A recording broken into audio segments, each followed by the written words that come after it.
It's that time. It's weather for Weather Geeks time on this Monday evening. Been a pretty busy day today, although the severe weather threat never materialized here locally.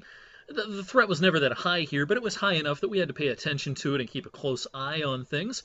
But thankfully, the ingredients did not come together here locally. We just didn't have enough instability to get some big beefy thunderstorms. It's a different story out to the east, though. It's a very busy evening in central parts of Pennsylvania around State College, where there's a real nice hail storm going on right now, especially just southwest of State College. More hail up the ridges here, up into the Howard, Pennsylvania area. And if you've ever been on I-80 across central Pennsylvania, it's of course very hilly and up and down, beautiful place to drive through.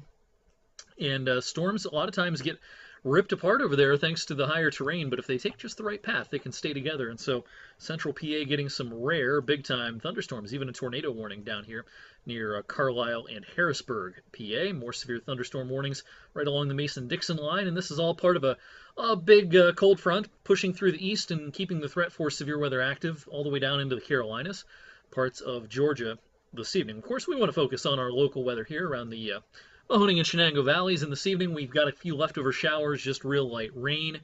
Nothing really to write home about here. We will continue seeing some showers, it looks like, as we head through the overnight hours.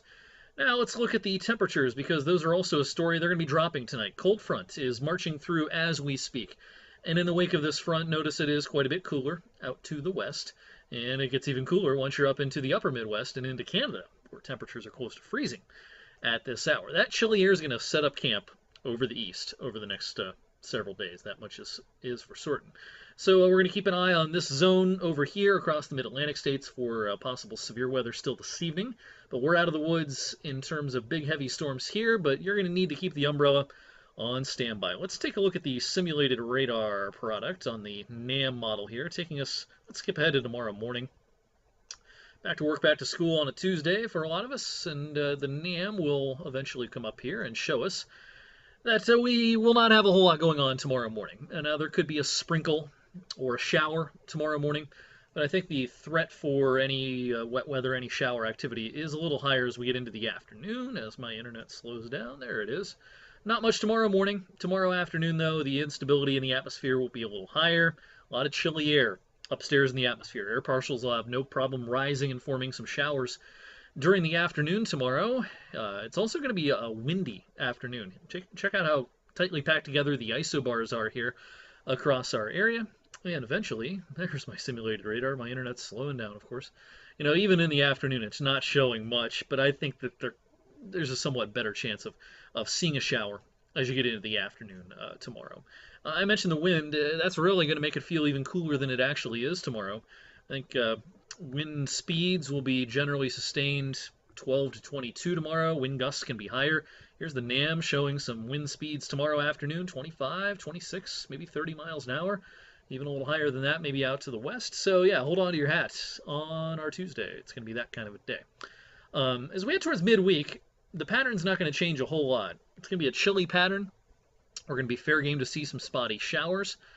And I'll tell you, midweek and even late in the week, probably not locally, but across the higher terrain in northern Pennsylvania, up, you know, where the ridges can get up to a couple of thousand feet, or at least 1,500 feet, and into the southern tier of New York, there might be some snowflakes midweek. But for us here, Tuesday night, Wednesday, probably just some sprinkles and some rain showers around. Let's take a look at the GFS then for the rest of the week. We're looking for signs of change, of course. No one wants to see this pattern coming back, and unfortunately, we're just going to have to live with it for a little bit of time. This is, let's go ahead to Thursday. You know, again, scattered showers Tuesday afternoon, same idea on Wednesday. Then here's a look at Thursday. Chilly pattern, you've got low pressure just spinning up here over New England and southeastern Canada. Now, the GFS is showing too much blue here. If you took the GFS literally, it would say there could be snow showers here Thursday. I don't believe that, but I do believe that you know, late Wednesday night into Thursday up in here, there could be some snow showers around. As we head towards the end of the week, we should quiet things down then on Friday. Call it a mix of sun and clouds on Friday, and this looks like another chilly, well below average day. And I'm just going to have to move on, I guess, because my internet is continuing to slow down. Well, well, eventually it's going to come up. There we go. Friday, most of the moisture is back up in New England. The pattern for the next 7 days Let me shrink my browser here a little bit. For the next 7 days is certainly a below average one, and this may continue all the way through the end of the month. Here's a look at the 10 to 15 day outlook on the GFS Ensemble, suggesting that the 10 to 15 day outlook, not much changes here. Warm out across the Rockies, still probably cooler than average in the east. Now, our average highs as we get into the last part of April, early May, are getting into the mid 60s. So a below average day can still be 60 degrees, which doesn't sound that bad. But when you consider where our averages are, this pattern is going to support more below average days than above average days through at least it looks like maybe the first couple of days of May. We'll see what happens after that. April so far running way above average, but a lot of that surplus in the temperature departments going to start to get eroded and wiped away a little bit by the cool weather we have coming, looks like, for the rest of the month.